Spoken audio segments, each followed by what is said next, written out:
Corona virus की वबा खतरनाक है और जानलेवा साबित हो सकती है। इसलिए हमने सोचा है कि काम को घर से जारी रखें। आप भी पढ़ाई के वक्त छोटी अम्मी से दूर रहें। तबीयत ज्यादा खराब हो और पढ़ाई ज्यादा खराब हो तो टीचर से रुजू करें। मैं हूं आपका फेवरेट यूट्यूबर शहरियार अहमद। अस्सलाम वालेकुम वरहमतुल्लाहि वबरकातुहू। बिस्मिल्लाहिर्रहमानिर्रहीम। आज के दिन हम लोग पढ़ने वाले हैं भाई चैप्टर नंबर 8। और चैप्टर नंबर 8 पढ़ाने से पहले मैं आपको इतना बता दूं, अगर ये मैं एनसीआई के स्टूडेंट्स के लिए बना रहा हूँ तो स्पेसिफिकली यार ब्रो कोड है मेरा आपके लिए। तो घर से बनाना नहीं चाहते, घर से तो पढ़ाना नहीं चाहते हम लोग, लेकिन क्या करें, मजबूरी है। तो बहरहाल इतना बता दूं भाई, देखो हम लोगों ने चैप्टर नंबर 6 पढ़ लिया था और चैप्टर नंबर 8 पे आ गए। कल हमने चैप्टर 6 खत्म किया है। चैप्टर 6 जो हमने खत्म किया था, चैप्टर नंबर 6 वो था सारा का सारा रिवर्सिबल रिएक्शंस के बारे में। चैप्टर नंबर 6 सारा था भाई रिवर्सिबल रिएक्शंस के बारे में। और जो चैप्टर नंबर 8 है वो सारा है इरिवर्सिबल रिएक्शंस के बारे में। ये आर एक्शन का मतलब मेरा रिएक्शन होता है, ठीक है। अब यहाँ पे रिवर्सिबल रिएक्शंस वो होते हैं जो रिएक्टेंट से प्रोडक्ट बनाते हैं और प्रोडक्ट से रिएक्टेंट भी बना सकते हैं, यानी पलट के पीछे भी आ सकते हैं। वो पलट के आए तो सबसे पहले तुम्हें मिलेंगे ये वो वाला रिएक्शन है, सही। ए प्लस बी आगे जाके बना रहा है सी प्लस डी, और सी प्लस डी वापसी पलट के आके ए प्लस बी भी बना सकता है। लेकिन यहाँ पे इरिवर्सिबल रिएक्शन जो होते हैं वो सिर्फ आगे की तरफ जाते हैं, यानी ए प्लस बी है तो आगे जाके सी बनाएगा, सी बना के वापसी वो ए और बी में कन्वर्ट नहीं हो सकता। इरिवर्सिबल रिएक्शन की एग्जांपल बहुत आसानी से है। मैं आपके घर पे आया, आपकी अम्मी ने मेरे लिए बिरयानी पकाई। अब आप उनको बोलें कि भाई अम्मी इसमें से बिरयानी से चावल वगैरह अलग कर दे, मसाला अलग कर देंगे। अम्मी बोलेंगे बेटा चमाट खाओगे, अभी उल्टे हाथ का या सीधे हाथ का, ये वाला सीन है। तो वो वापसी अलग अलग नहीं हो सकते हैं। अब बहरहाल हम लोग चैप्टर नंबर 8 पढ़ रहे हैं, तो चैप्टर नंबर 8 सारा इरिवर्सिबल रिएक्शन के बारे में है। अब हम रिवर्सिबल रिएक्शंस नहीं पढ़ेंगे, ठीक है। जो चैप्टर नंबर 8 है, चैप्टर नंबर 8 का नाम है introduction to chemical kinetics. Chapter number 8 का नाम है इंट्रोडक्शन टू केमिकल काइनेटिक्स। हाथ में पेन और कॉपी भी रख लिएगा, साथ साथ कॉपी करते जाइएगा। Introduction to chemical kinetics. Chapter number 8 बहुत छोटा सा है, इसके सिर्फ 2 टॉपिक्स हैं हमारे कोर्स के अंदर इंक्लूडेड है। पहला टॉपिक है rate and velocity of reaction और दूसरा टॉपिक है factors affecting the rate of reaction. Basically इसके अलावा इस पूरे चैप्टर के अंदर सिर्फ 2 टॉपिक्स और हैं, मतलब यानी इस पूरे चैप्टर के अंदर टोटल 4 टॉपिक्स थे। उन 4 टॉपिक्स में से भी 2 टॉपिक देनी है, 2 टॉपिक्स काट दिए। लेकिन ये वाले 2 टॉपिक्स बड़े बड़े हैं, वो 2 टॉपिक जो काट दिए वो छोटे छोटे थे। बहरहाल पहला टॉपिक है हमारा rate and velocity of reaction और दूसरा टॉपिक है हमारा factors affecting on the rate of reaction. आज के दिन हम यहाँ पहले टॉपिक तक कवर करने की कोशिश करेंगे, ठीक है। अब यहाँ पे इंट्रोडक्शन टू केमिकल काइनेटिक्स समझाता हूँ। केमिकल काइनेटिक्स क्या होती है, सबसे पहले ये समझ लो केमिकल काइनेटिक्स क्या चीज है। भाई देखो काइनेटिक्स का मतलब होता है मूवमेंट। काइनेटिक्स का मतलब क्या होता है, मूवमेंट। और केमिकल काइनेटिक्स का अंदर इसका मतलब ये जो केमिकल रिएक्शन की मूवमेंट है वो केमिकल काइनेटिक्स के अंदर स्टडी की जाएगी। अब जैसे A प्लस बी है, ये एक रिएक्टेंट है। अब ये आगे मूव होगा, आगे जाके कन्वर्ट हो जाएगा किस चीज में, सी में कन्वर्ट हो जाएगा, यानी इसके मॉलिक्यूल्स आपस में ऐसे ऐसे रिएक्ट करेंगे और रिएक्ट करने के बाद डांस करते करते मिल जाएंगे और बना लेंगे सी।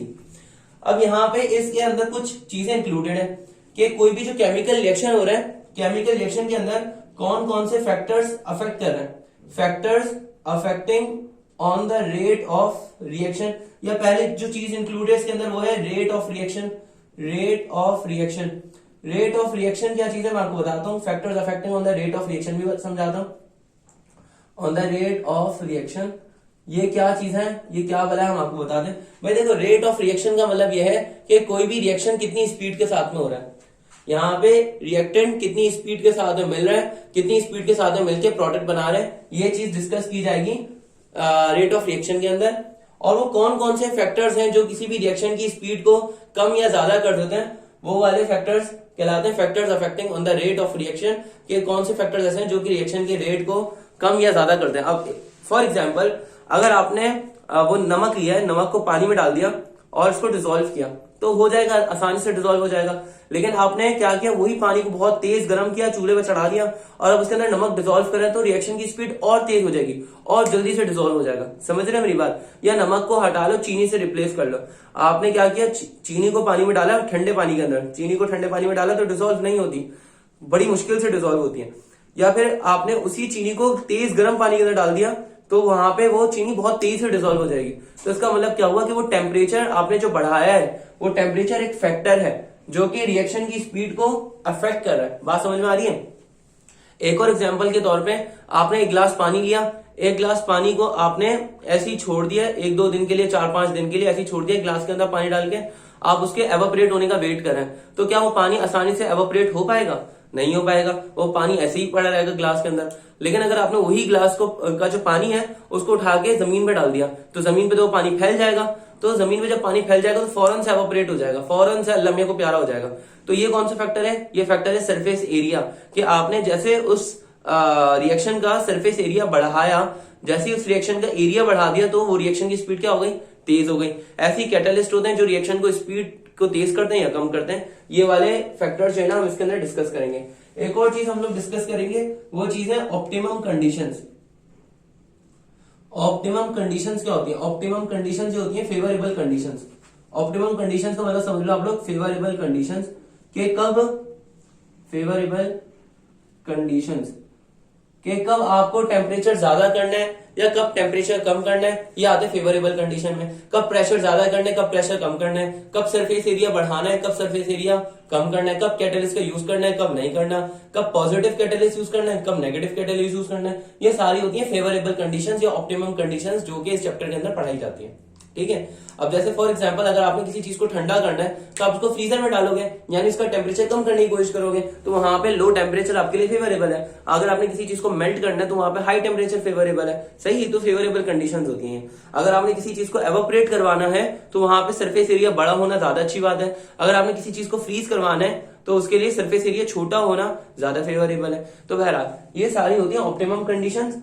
और केमिकल काइनेटिक्स के अंदर हम ये कुछ चीजें थोड़ी थोड़ी पढ़ते हैं। सबसे पहले हम लोग पढ़ेंगे रेट ऑफ रिएक्शन। ठीक है, पहली चीज है रेट ऑफ रिएक्शन। मुझे लग रहा है कि हम जो है ना वो कर रहे हैं, थोड़ा सा बोरिंग हो जाएंगे अगर मैं आप लोगों से जोकिंग वोकिंग नहीं करूंगा तो थोड़ा थोड़ा आराम से जोक के साथ में पढ़ेंगे। ठीक है, अब देखो भाई रेट ऑफ रिएक्शन क्या चीज होती है। रेट ऑफ रिएक्शन ये होता है कि रिएक्टेंट की जो क्वांटिटी है वो कितने टाइम के अंदर जाके प्रोडक्ट में कन्वर्ट हो रही है। रिएक्टेंट की जो क्वांटिटी है वो कितने टाइम के अंदर प्रोडक्ट के अंदर कन्वर्ट हो रही है। यानी मैं इसको ऐसा बोल सकता हूँ कि रिएक्टेंट कितने टाइम के अंदर कम हो रहा है या प्रोडक्ट कितने टाइम के अंदर बढ़ रहा है, यानी डिक्रीज हो रहा है in the concentration of reactant, के रिएक्टेंट कम हो रहा है, डिक्रीज हो रहा है in the concentration of reactant, reactant के अंदर कमी वाकई हो रही है, और इंक्रीज हो रही है प्रोडक्ट के अंदर, तो increase in the concentration of products. लेकिन ये कितने टाइम के अंदर हो रहा है वो चीज कहलाएगा इसका रेट ऑफ रिएक्शन। वो चीज क्या कहलाएगा? इसका रेट ऑफ रिएक्शन। क्या कहलाएगा? Rate of reaction. बात समझ में आ रही है? देखो अगर मैं कहूं मेरे पास एक रिएक्शन है A प्लस B, आगे जाके कन्वर्ट हो रहा है किस चीज में? C या प्लस D के अंदर कन्वर्ट हो रहा है, तो ये तो हो गया रिएक्टेंट, ये चीज हो गई रिएक्टेंट, और ये चीज क्या हो गई है? प्रोडक्ट। अब होगा क्या कि A और B जो है A प्लस B टाइम के साथ साथ कम होते जाएंगे और C प्लस D टाइम के साथ साथ क्या होते जाएंगे? बढ़ते जाएंगे। अगर ये बहुत जल्दी जल्दी कम हो रहे हैं और बहुत तेजी से ये बढ़ रहे हैं तो मैं बोलूंगा यहाँ पे रेट ऑफ रिएक्शन तेज है, यानी रेट जो रिएक्शन की स्पीड है वो बहुत ज्यादा है। और अगर ये बहुत स्लो कम होंगे तो ये भी बहुत स्लो बढ़ेंगे, तो बोलूंगा रिएक्शन की स्पीड क्या है? बहुत कम है। अगर नॉर्मल स्पीड से होगा तो मैं बोलूंगा ये मॉडरेट है। सही है। एग्जाम्पल के तौर पे, एग्जाम्पल कोई नहीं है, मतलब एक इसका फॉर्मूला लिखवा लो। देखो यहाँ पे रेट का फॉर्मूला होता है, रेट बराबर होता है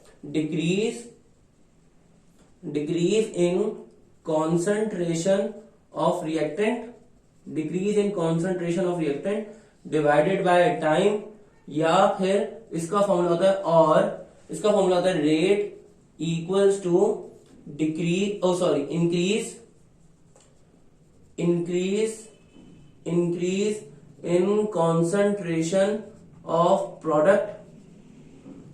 प्रोडक्ट डिवाइडेड बाय टाइम, कि कितना रिएक्टेंट कम हो रहा है टाइम के साथ साथ और कितना प्रोडक्ट बढ़ रहा है टाइम के साथ साथ, ये सब चीजें डिस्कस की जाती हैं रेट के अंदर, ठीक है।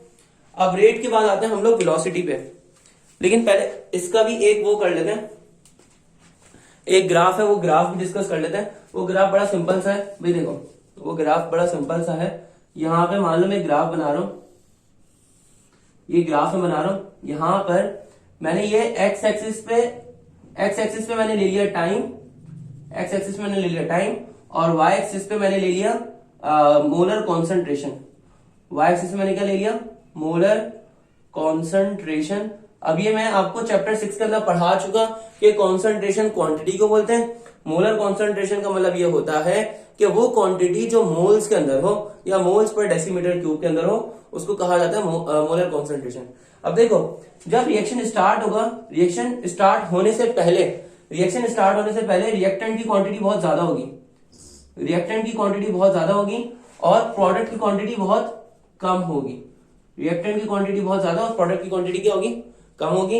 मैं आपको एग्जांपल के तौर पे नहीं, पहले ग्राफ के अंदर थोड़ी चीजें समझा देता हूं भाई। देखो एक्स एक्सिस पे अगर कोई चीज है, एक्स एक्सिस पे अगर कोई चीज टाइम के साथ साथ आगे जाएगी तो इसका मतलब बढ़ रही है, और अगर एक्स एक्सिस पे कोई चीज पीछे आएगी तो हम बोलेंगे वो कम हो रही है। यानी एक्स एक्सिस पे आगे जाएगी तो बढ़ेगी, वाई एक्सिस पे अगर ऊपर जाएगी तो बढ़ेगी, वाई एक्सिस पे नीचे आएगी तो कम होगी। बात समझ में आ रही है। अब होता क्या है कि यहाँ पे मैंने रिएक्टेंट को बनाया वाई एक्सिस पे, टाइम बढ़ता जाएगा यानी टाइम वाली लाइन आगे जाएगी तो रिएक्टेंट टाइम के साथ साथ क्या हो जाएगा, कम होता जाएगा। अभी रिएक्टेंट बहुत ज्यादा है, रिएक्टेंट टाइम के साथ साथ कम होता चला गया। देखो रिएक्टेंट जो है वो भाई टाइम के साथ साथ कम होता जा रहा है, जबकि प्रोडक्ट पहले कम था, टाइम के साथ साथ बढ़ता जा रहा है। सही, ये चीज है रेट ऑफ रिएक्शन। सही ना, ये चीज क्या कहलाएगी, रेट ऑफ रिएक्शन, कि कितने टाइम के अंदर प्रोडक्ट बढ़ रहा है और कितने टाइम के अंदर रिएक्टेंट कम हो रहा है। इस चीज को हम लोग डिस्कस करते हैं रेट ऑफ रिएक्शन के अंदर। मेरा ख्याल है आप पहले इसको कॉपी कर लें, मैं सामने से हट जाता हूं, आप इसको वीडियो को पॉज करके इसको पहले कॉपी कर लें। अच्छा भाई, हम क्या कर रहे थे, हम बोल रहे थे कि हमने रेट ऑफ रिएक्शन तो पढ़ लिया है, वो क्या होता है हमने पढ़ लिया। अब हम जानना चाहते हैं कि वेलोसिटी ऑफ रिएक्शन क्या होती है। वेलोसिटी ऑफ रिएक्शन बड़ा सिंपल सा है यार, वेलोसिटी ऑफ रिएक्शन के अंदर कुछ भी नहीं है। जो रेट ऑफ रिएक्शन होता है उसी चीज को बोलते हैं वेलोसिटी ऑफ रिएक्शन, लेकिन बस इसके अंदर एक स्पेसिफिक टाइम डाल देते हैं, इसके अंदर टाइम को स्पेसिफिक कर लेते हैं, स्पेसिफिक टाइम के लिए। यानी इसके अंदर टाइम स्पेसिफिक नहीं करते हैं, इसके अंदर टाइम मखसूस नहीं करते हैं, इसके अंदर टाइम मखसूस कर देते हैं, जैसे 2 second, 4 second, 6 second, 10 second, 8 second, कुछ भी। अब वेलोसिटी ऑफ रिएक्शन के अंदर भी यही है कि रिएक्टेंट कितना कम हो रहा है उतने स्पेसिफिक टाइम के अंदर। यानी रिएक्टेंट कितना कम हो रहा है 2 सेकंड के अंदर, या प्रोडक्ट कितना बढ़ रहा है 2 सेकंड के अंदर, या रिएक्टेंट कितना कम हो रहा है 10 सेकंड में और प्रोडक्ट कितना बढ़ रहा है 10 सेकंड के अंदर, वगैरह वगैरह। तो इसके अंदर डाल देते हैं स्पेसिफिक टाइम और इसके अंदर स्पेसिफिक टाइम नहीं डालते, बाकी दोनों चीजें सेम ही है। अब इनकी मैं डिस्क्रिप्शन लिखवा रहा हूं आप लोगों को, ठीक है। यानी यहाँ पे मैं बोल सकता हूँ कि अच्छा वो टाइम जो लिया था वो तो शॉर्ट इंटरवल ऑफ टाइम लिया जाता है, यानी मैं बोल सकता हूँ वेलोसिटी ऑफ रिएक्शन।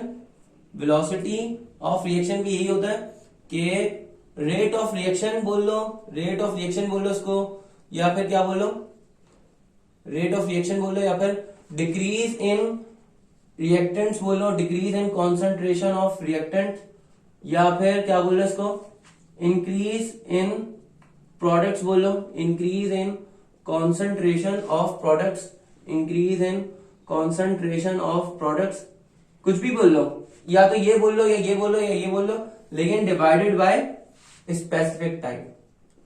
बस इतनी सी डेफिनेशन है इसकी। अब मैं आपको इसको लिखने का मौका दे रहा हूँ और इसकी पूरी डिस्क्रिप्शन लिखवा रहा हूँ, पूरी डिफाइन करवा रहा हूँ, मेरे को लिखवा रहा हूँ प्रॉपर तरीके से। आप इसको अपने पास लिख लो, बस आज का लेक्चर यहाँ पे खत्म हो जाएगा। हेलो लेडीज एंड जेंटलमैन, तो भाई अब मैंने बोर्ड पे लिख दिया, अब सिर्फ आपने इसको कॉपी करना और कुछ भी नहीं करना। यहाँ पे रेट ऑफ रिएक्शन के बारे में जो मैंने बताया वही लिखा हुआ है, टेक्स्ट बुक के अंदर से मैंने लिखा है, और जो मैंने बताया आप उसको समझ जाओगे आसानी से। तो बोले ड्यूरिंग अ केमिकल रिएक्शन, एक केमिकल रिएक्शन के दरमियान में मोलर कॉन्सेंट्रेशन रिएक्टेंट की कम होती है और मोलर कॉन्सेंट्रेशन प्रोडक्ट की बढ़ जाती है। आप एक रिएक्शन को कंसिडर कर लें जिसमें ए रिएक्टेंट है और बी प्रोडक्ट है, तो रिएक्शन स्टार्ट होने से पहले ए की क्वांटिटी यानी रिएक्टेंट की क्वांटिटी बहुत ज्यादा है, टाइम के साथ साथ रिएक्टेंट की क्वांटिटी कम होती जा रही है।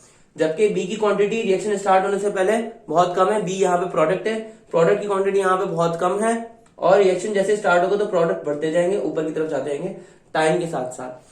अब यहाँ पे इसकी डेफिनेशन बड़ी सिंपल सी लिखी हुई है कि रेट ऑफ रिएक्शन वो डिफाइन किया जा सकता है कि क्वांटिटी ऑफ रिएक्टेंट कितनी कंज्यूम हो रही है या क्वांटिटी ऑफ प्रोडक्ट कितनी प्रोड्यूस हो रही है पर यूनिट टाइम के अंदर। और यहाँ पे उसका फॉर्मूला लिखा गया रेट बराबर है increase in concentration of product और decrease in concentration of reactant divided by time के। कॉन्सेंट्रेशन को रिप्रेजेंट किया जाता है ऐसे ब्रैकेट्स करके, मैंने बताया था ना ब्रैकेट्स करके लिखा जाता है, चाहे ब्रैकेट्स करके रिएक्टेंट लिखो या ब्रैकेट्स करके प्रोडक्ट लिखो। अब आपको पता होगा, आपने केसी के न्यूमेरिकल्स किए हैं तो इतने सारे। रेट को रिप्रेजेंट किया जाता है डीएक्स अपॉन डीटी से, तो रेट की जगह पे आ गया डीएक्स अपॉन डीटी, इधर रेट की जगह पे आ गया डीएक्स अपॉन डीटी। यहाँ पे इंक्रीज इन कॉन्सेंट्रेशन की जगह पे हमने लिखा है concentration of reactant, sorry decrease in concentration of reactant की जगह पे हमने लिखा है कॉन्सेंट्रेशन ऑफ रिएक्टेंट, और के यहाँ पे कांस्टेंट है। ये टाइम हम लिखने की जरूरत नहीं है, पूरा एक फॉर्मूला है रेट ऑफ रिएक्शन निकालने का, इसको याद कर लो। हमारे इस चैप्टर के न्यूमेरिकल्स अभी शायद नहीं है, रिड्यूस सिलेबस के अंदर कट गए, तो वहां पर हमने ये फॉर्मूला काम आता। तो अगर हमने मैं देख लूंगा, पूछ लूंगा, अगर न्यूमेरिकल्स है तो हम यहाँ पे इस फॉर्मूला से ना न्यूमेरिकल सॉल्व करेंगे, तो इस फॉर्मूला को याद रख लेना। बाकी रेट ऑफ रिएक्शन का यूनिट जो होता है वो होता है मोल पर डेसीमीटर क्यूब इनटू सेकंड, ठीक है। वेलोसिटी ऑफ रिएक्शन भी वही होता है जो रेट ऑफ रिएक्शन होता है, लेकिन वेलोसिटी ऑफ रिएक्शन को हम लोग एक स्पेसिफिक टाइम के लिए यूज करते हैं, इसके अंदर स्पेसिफिक टाइम नहीं होता। जैसे इसके अंदर बोला it is defined as the rate of reaction at a particular given moment, कि ये डिफाइन किया जाता है रेट ऑफ रिएक्शन से ही कि रेट ऑफ रिएक्शन कितना है, लेकिन एक खास मोमेंट पे या स्पेसिफिक टाइम पे रेट ऑफ रिएक्शन कितना है, ठीक है। या फिर मैं इसको ये भी बोल सकता हूँ velocity of reaction is defined as the instantaneous rate of reaction, कि वेलोसिटी को डिफाइन किया जाता है कि जो रिएक्शन की रेट ऑफ रिएक्शन है वो कितना तेज है कितना स्लो है, एक खास इंस्टेंटेनियस एक लम्हे के अंदर, एक लम्हे के अंदर रेट ऑफ रिएक्शन कितना ज्यादा है या कितना कम है। बाकी इसका यूनिट भी वही है मोल पर डेसीमीटर क्यूब इनटू सेकंड। अब आप लोग इसको कॉपी कर लें, मैं सामने से हट रहा हूं और अपना ख्याल रखना। Okay, Allah Hafiz, I love you so much, I love you.